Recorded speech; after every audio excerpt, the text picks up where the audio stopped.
With one video game down, and many more to go, I would like to welcome you all to our second instalment of answering a question no one asked.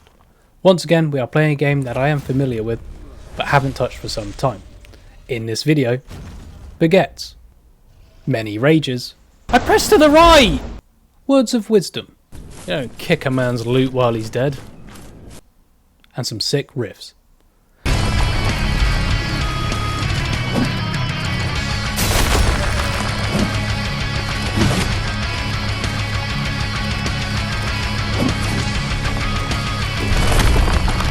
The game we are adventuring through today is...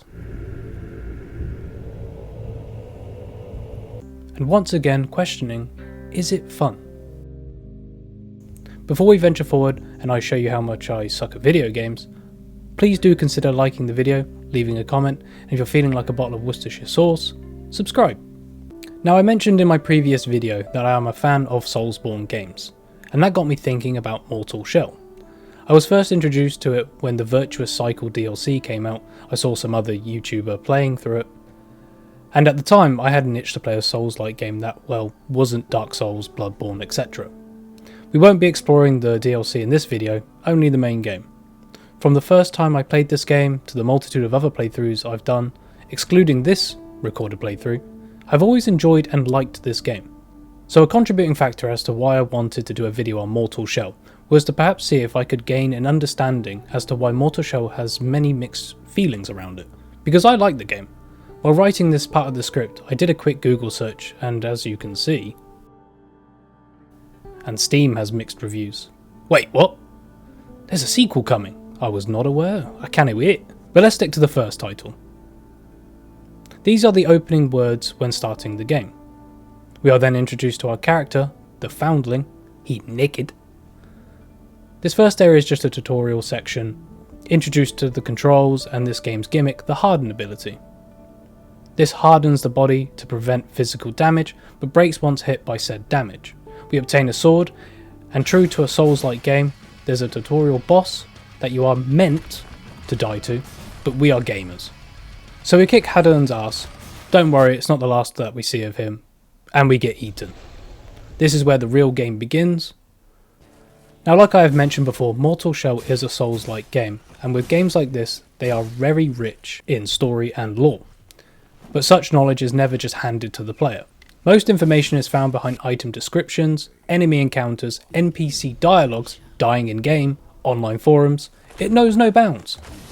And typically, there is a cycle of where you'll find an answer to a question, and then 4 questions will take its place.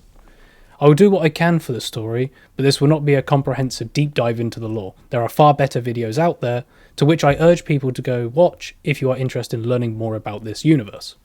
After waking up from our little nap and going through this land's small intestine, we approach the second little gimmick of this game, and learn why Shell is in the title of the game.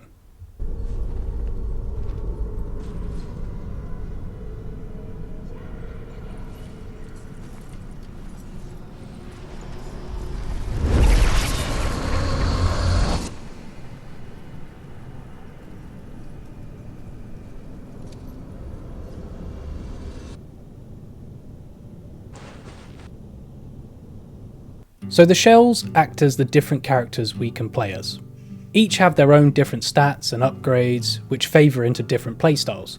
There is 5 different shells, we will meet them all soon enough. We venture out, kill some brigands, and then are shown an objective of sorts. We carry on and enter Thorgrim Tower. We then introduce ourselves to the lovely Sesta Janessa.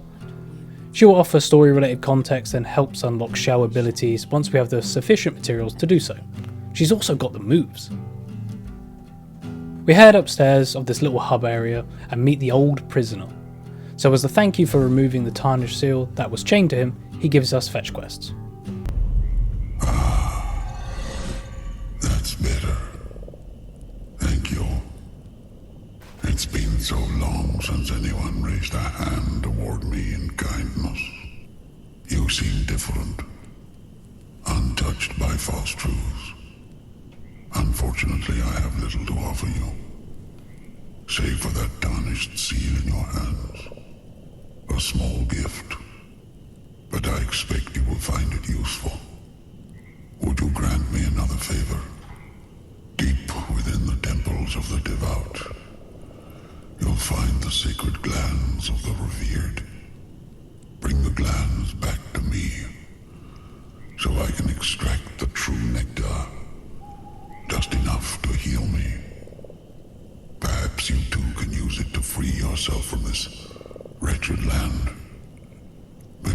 end up like me.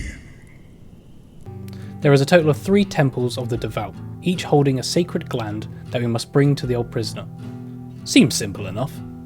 But before we go gland gathering, a little bit of prep is in order. Like I mentioned before, there are 5 shells total in this game. Alongside this, there are 5 total weapons that we can get our grubby little hands on. Pet the cat for good luck, and away we go. 5 minutes later, and we die.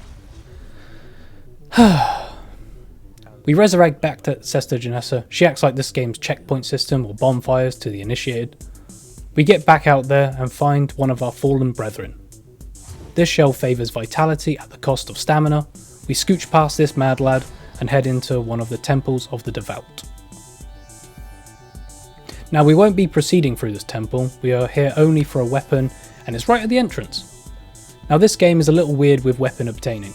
You need to defeat Hadern while he uses the weapon, sort of like a rite of passage.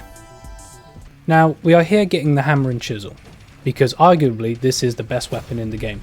It is my go-to. We beat him first try and get our hands on the goods. We head back to Fulgrim, and the mad lad from before was not impressed. Nice. He fell into. Oh, what a dumbass. You know who also wasn't impressed? Me. After thinking I could take on the Grisha without going to see Sesta Janessa at Fulgrim Tower, we had to start back close to where we obtained the hammer and chisel. Second attempt goes well. The observant portion of you may have noticed that once our health reaches 0 for the first time, we don't die. This is another gimmick of the game. It's almost like a second win. Once per world reset, we have 1 second win, where we are thrown out of the shell to our naked foundling form. We are then given the chance to go back into the shell, to which if we do, we get full health. Like previously mentioned, this can only be done once per world reset. The world resets when you say yes to sipping the divine tar that Sesta Janessa provides. A thing to also note is that the second wind ability is only doable provided that you inhabit a shell. So if you're looking to complete this game without ever inhabiting a shell, which there is an achievement for, that's something to bear in mind. Behind the Grisha we find another shell. That's 3 in the bag now. We go out venturing, defeat that, and we have our 4th shell. By the way, obtaining all the weapons and shells, purely optional. Now we rushed and got our weapon of choice, which I won't be changing for the rest of the game. Next is getting our shell of choice. The 5th shell, which is available with the Virtuous DLC, can be obtained by gathering all available melee weapons in the base game. So we head over to our second Temple of the Devout. Like before, the weapon is near the entrance. Also like before, we must defeat Hadern. It was a first try victory, and now we have the Martyr's Blade. We leave and head straight to the 3rd temple. We fight, we die, we fight, we die again, we fight a 3rd time, and successfully defeat Hadern, obtaining the Smouldering Mace. Now, what I didn't know at the time was that those deaths were somewhat of a little taster for the cheek spreading that was about to ensue.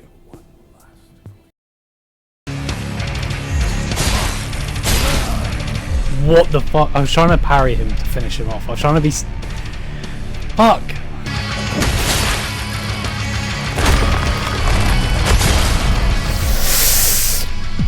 God!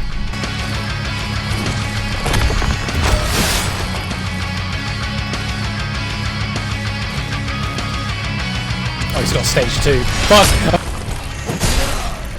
My god. You are a slag. Man, building up resolve is such a fucking task. God! Oh man, come on.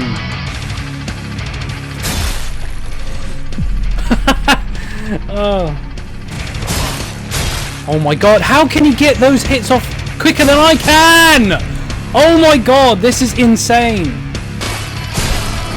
It's... Oh my god, what the f...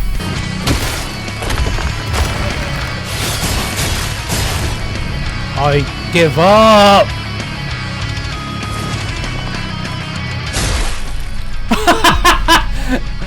Oh my god, I just donk. Oh, I hate you so much. You're just a fucking asshole. What?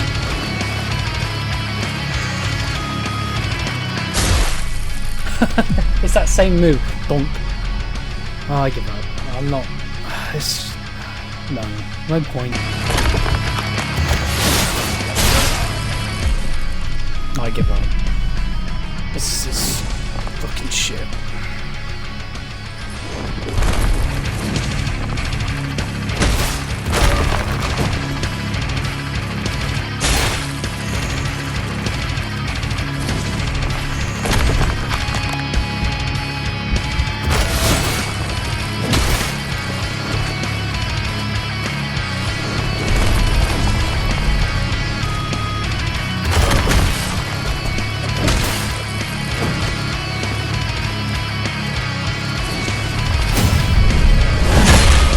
Get fucked, Hadon. Yes! Just needed a bit more health, that was it. 10 deaths later, we defeat a completely optional boss. But we get to wear his skin and have obtained all the shells. So who are the skin sacks that we have been collecting? Well, we started off with Haros, the vassal. Then there was Eredrim, the venerable. Next was Solomon, the scholar. For quite some time we had Teal, the acolyte, and then finally the pain in the arse, Hadern, the deliverer. Each have their own little laws that can be unravelled by unlocking their abilities at Sesta Genessa, each then being delivered by some gorgeous voices. The Forge Master listens with rapt attention.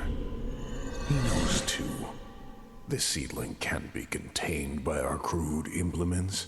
The Ovets made promises of an end to war and human suffering. Promises all were desperate to hear.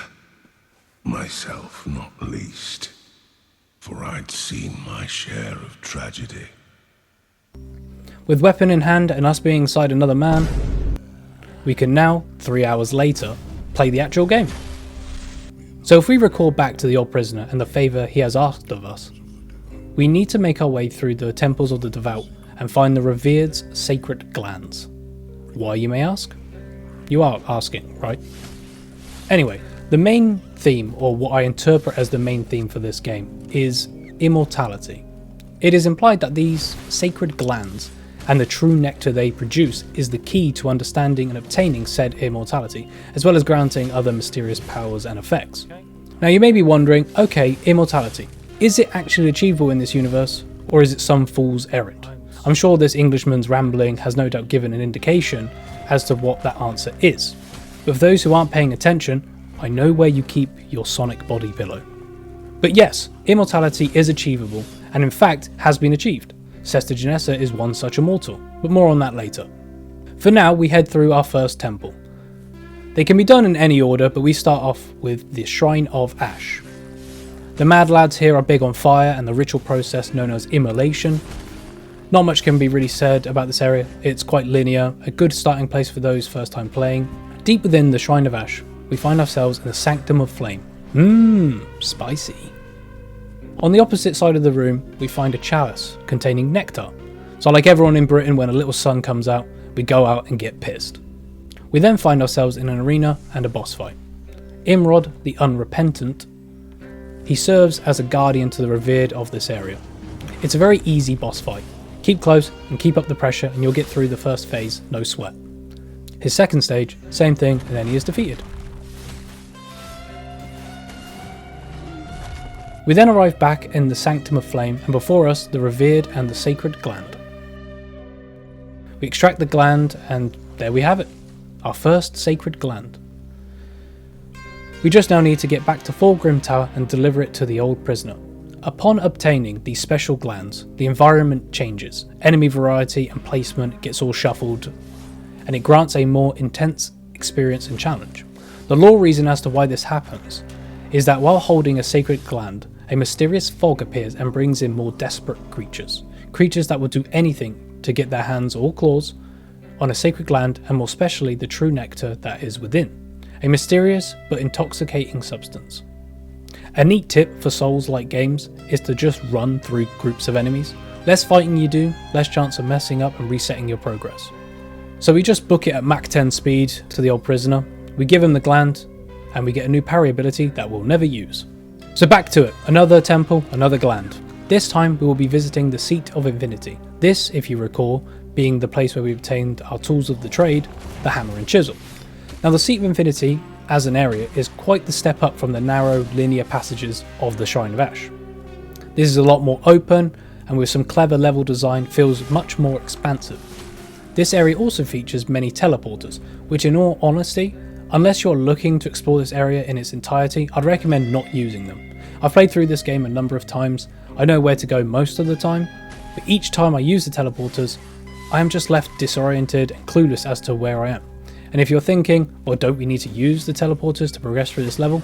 No, you don't. They do come into effect once we have obtained the Sacred Gland, but the whole level design changes when that occurs, and the amount of teleporters is far fewer. As to where the teleporter will take you is a lot more discernible. We arrive at the dim gate, which is shut behind 3 locks. We go mooching about, finding a brazier that we can interact with. So that's 1, 2, and 3 braziers, and the gate from earlier is open, and we can head on through. We head up and die. No! Okay, we'll try that again. We go up and die again. No! Third time's the charm, and we find ourselves in the Shifting Archives. We meet Giantess Janessa. Quick horny bonk for those with their minds in the gutter. You know who you are. It's time for a pint and the floor opens up for us, quite literally. Crucix, the Twiceborn, then makes himself known, and we are in for a boss fight. Now because of the little fall from grace, we do enter this fight with suboptimal health. I know, there is an ability that allows you to harden while in the air, which would prevent the damage, but as this is the only time in the game something like this ever occurs, not worth spending the resources. We just need to get good and... bet you thought a death scene would play.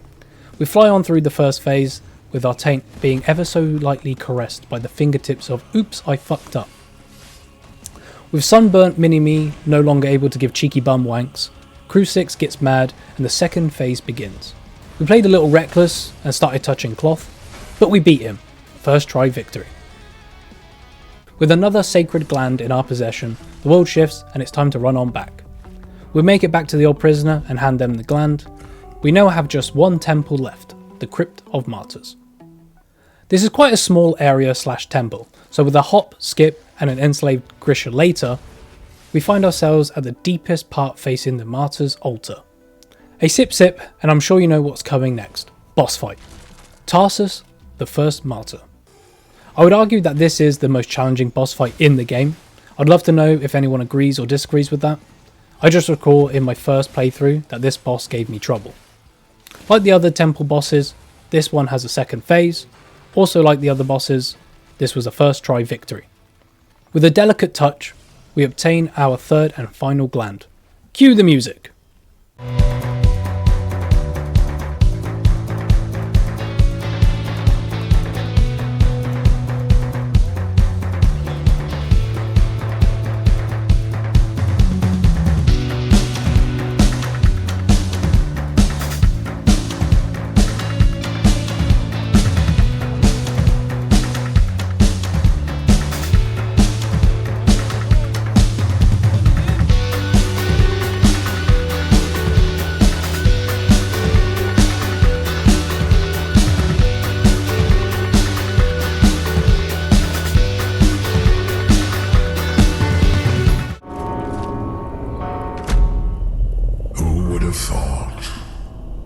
So naive could endure such hardship to deliver this final gland.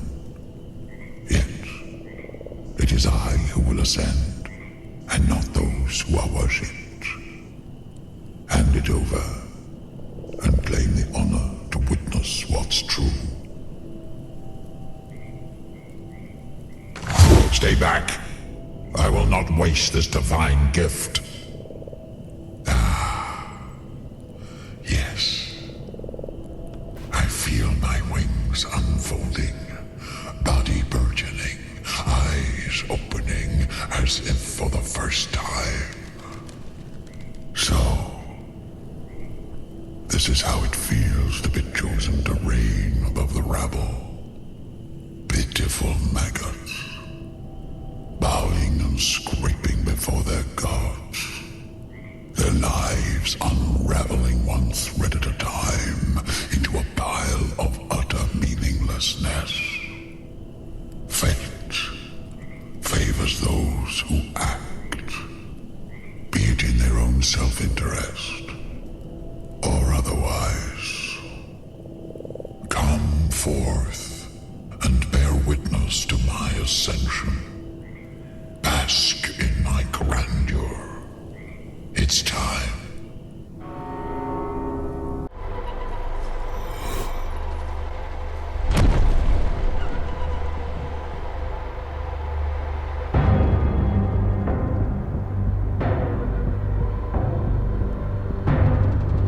It's all wrong. The visions have dissolved into darkness. There is no ascension. Only an endless abyss, growing deeper and deeper as I stretch my wings uselessly. I've fallen into a sea of shadows. I remember warmth and light, but even that is fading. The visions weren't for me. They were for you. Are you not meant for this blighted place after all? But why should you get to escape while the rest of us remain mired in this miserable pit? It's senseless, this injustice. If I can't ascend, neither will you. No one will.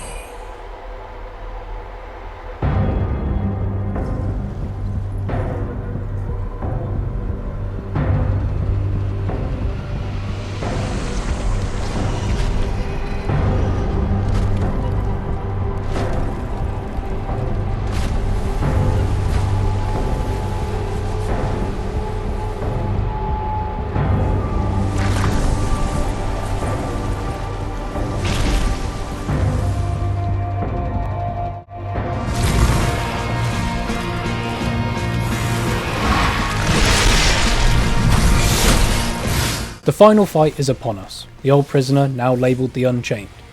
How many of you thought that we would end up fighting him? If you did, treat yourself to a biscuit. So, the fight. It's a single phase one, and the old prisoner themselves isn't that too terrifying. Just a big brute creature, and that has limitations. Some neat features within this fight is that partway through, shadow foundlings will start spawning in and will attack you. They will go down in a single hit. Further on into the fight, old Cornelius Cornflakes disappears and does this whirlpool thing. Loads of shadow foundlings appear, still looking to attack you, but inevitably get sucked into the whirlpool and heal the oversized chicken. He eventually comes back and we press on and defeat him. I glimpsed this moment over and over. Am I now to witness your ascension? Or will you shepherd me across the threshold? I see nothing now. Nothing at all. We are then prompted to extract gland, and then a big warning text box appears and kind of pulls you out of the immersion. We choose Ascension.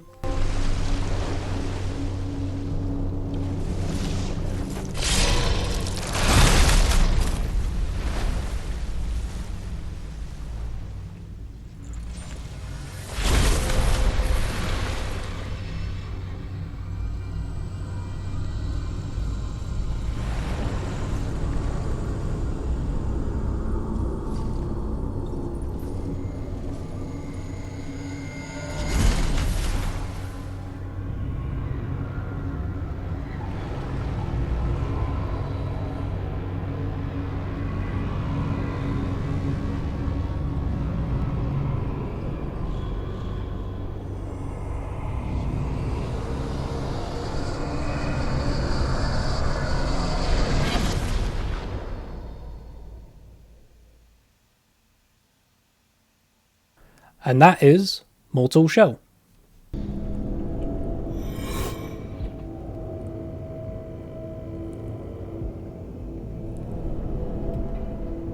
Pray, what wayward spirit beckons? Oh, it's you. Welcome back, foundling. Yes, yes. It's all happening again.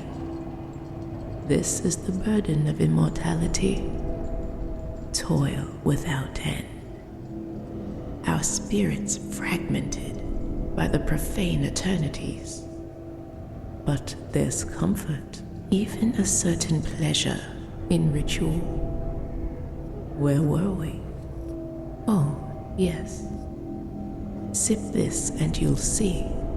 Yes, taste the truth. I mentioned quite a bit earlier in the video about the theme of Mortal Shell, the theme being immortality and how we would come back to it later on. Well, it's later on, and it's practically spelled out here. So while the old prisoner, unchained Darkfather, saw visions of ascension, the Foundling's ascension, I guess what wasn't made clear in them is what happens when you do ascend, that old tale. So you achieved eternal life. Is it everything you hoped for? As Sester Janessa puts it, it's all happening again. This is the burden of immortality. Toil without end, our spirits fragmented. An interesting take and tale, and an immortal topic in of itself, for as long as humanity and humanity's curiosity and quest for knowledge persists, the concept and the discussion surrounding immortality will never cease. But to contradict this, I say that all things must come to an end. Like this video. Is Mortal Shell fun? Yes, it's a light, short entry into Souls-like games that isn't developed by From Software. It has a few homebrewed gimmicks, like the shells, the hardenability, and it has killer boss music. Let me know of your thoughts, questions or queries down in the comments section. Feedback is welcome. Thank you for watching, take care, and have a great day.